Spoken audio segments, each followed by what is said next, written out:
Hi friends, welcome to గుమగుమలాడే వంటలు. ఈరోజు మనం దొండకాయ ఫ్రై చేసుకుందామండి. శనగపిండి వేసి ఫ్రై చేసుకుందాం దొండకాయ ఫ్రై. దానికి మనం దొండకాయలను ఇలా పొడవుగా కట్ చేసుకోవాలి, సన్నగా పొడవుగా కట్ చేసుకోవాలి. దీంట్లోకి ఒక ఆనియను, 4-5 మిర్చి కట్ చేసుకొని పెట్టుకోవాలండి. ఇప్పుడు మనం దొండకాయలు ఫ్రై చేసుకుందాం. కడాయి పెట్టేసి ఆయిల్ వేడవుతుందండి. ఇప్పుడు ఈ దొండకాయలు దాంట్లో వేసేసుకొని ఫ్రై చేసుకుందాం. ఫస్ట్ మిర్చి ఆనియను 2 వేసేసుకుందాం.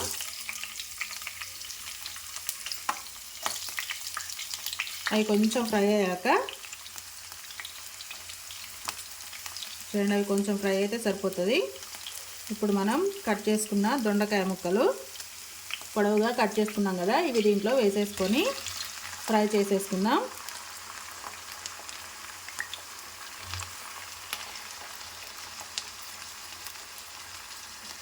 చూడండి, దొండకాయ ముక్కలన్నీ వేసేసుకున్నాం కదా, అంతా ఒకసారి కలిపేసుకోవాలండి. కలిపేసుకొని దొండకాయలను మనము మంచిగా ఫ్రై చేసుకోవాలండి. ఇలా సన్నగా పొడవుగా కట్ చేసుకోవాలండి. బాగా ఫ్రై కావాలి. ఇవి మనకు కొంచెం టైం పడుతుందండి ఫ్రై అయ్యే వరకు.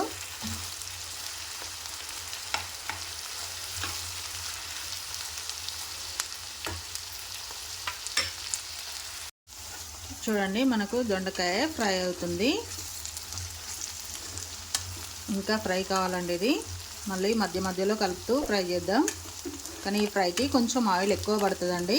మనం శనగపిండి వేస్తాం కాబట్టి ఆయిల్ ఎక్కువ పడుతుందండి.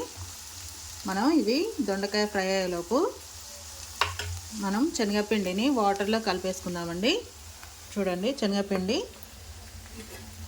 ఈ స్పూన్తోనే 2 స్పూన్ల శనగపిండి తీసుకున్నానండి. ఇప్పుడు దీంట్లో మనం వాటర్ వేసి లూజ్గా కలిపేసుకుందాం. చూడండి, శనగపిండిలో వాటర్ వేసుకొని ఇలా కలిపేసుకోవాలి. మొత్తము గడ్డలు గడ్డలు లేకుండా లూజ్గా కలిపేసుకోవాలి. ఇంకొన్ని వాటర్ వేసుకొని మనం లూజ్గా కలిపేసుకుందాం దీన్ని.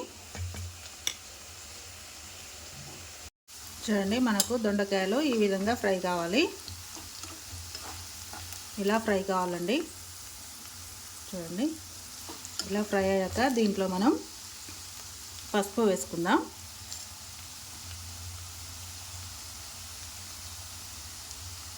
పసుపు వేసుకొని మొత్తం కలిపేసుకోవాలి.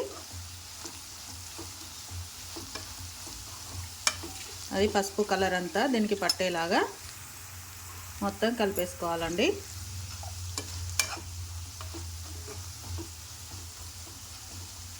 మొత్తం కలిపేసుకున్నాక దీంట్లోనే మనం కారపొడి అండి, కర్రీకి సరిపడా కారపొడి వేసుకోవాలి.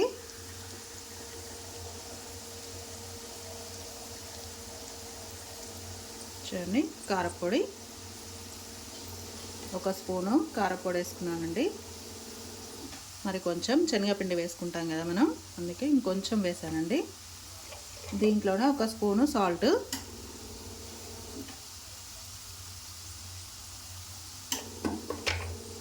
మొత్తం కలిపేసుకోవాలండి. కారం కొంచెం ఉడికే వరకు కలిపేసుకోవాలి. మొత్తం 1 నిమిషం ఉడికితే సరిపోతుందండి కారపొడి. చూడండి, మనం కారపొడి, ఉప్పు, పసుపు అన్నీ వేసుకొని కలిపేసుకున్నాం కదా, ఉడికిపోయిందండి. కారం కూడా ఉడికిపోయింది మంచిగా. ఇప్పుడు దాంట్లో మనం కలిపి పెట్టుకున్న శనగపిండి మిశ్రమం ఉంది కదండి, లూజ్గా కలిపేసి పెట్టుకున్నాం కదా. చూడండి, ఇలా లూజ్గా కలిపేసుకొని పెట్టుకోవాలి. ఇప్పుడు దీంట్లో వేసేసుకుందాం దొండకాయలలో. మనం ఈ కార్తీక మాసం, శ్రావణ మాసంలో నీసు తినని వాళ్ళు ఉంటారు కదండి. ఎగ్ కొంచెం అందరికి ఇష్టం కాబట్టి ఎగ్ తినాలనిపిస్తుంది కదా, ఎగ్ ఫ్రై. అలా ఇది శనగపిండితోని ఇలా ఫ్రై చేసుకుంటే ఎగ్ ఫ్రై తిన్నంత ఫీలింగ్ వస్తుందండి. ఇప్పుడు ఈ పిండి అంతా ఉడికించుకోవాలండి. దీంట్లో మనం ఫ్రై చేయాలి.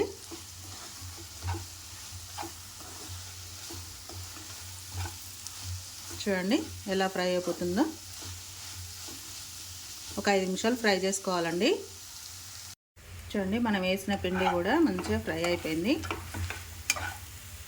చూడండి, చూస్తుంటే మీకు ఎగ్ ఫ్రై లాగా అనిపిస్తలేదా అండి? చూడండి, ఎగ్ ఫ్రై లాగా చాలా బాగుంటుందండి ఇది. దీంట్లో మనం కొంచెం పచ్చి ధనియాల పొడి, చికెన్ మసాలా వేసుకుందామండి. పచ్చి ధనియాల పొడి, చికెన్ మసాలా ప్యాకెట్ మనకు షాప్లో దొరుకుతాయండి చికెన్ మసాలా, అది వేసేసుకున్నామండి. ఇదంతా కలిపేసుకుందాం ఒకసారి. సేమ్ ఎగ్ ఫ్రై తిన్నట్టే ఉంటుందండి. దొండకాయ శనగపిండి ఫ్రై రెడీ అయిపోయిందండి. ఇప్పుడు చివర్లో మనం కొత్తిమీర వేసేసుకుందాం.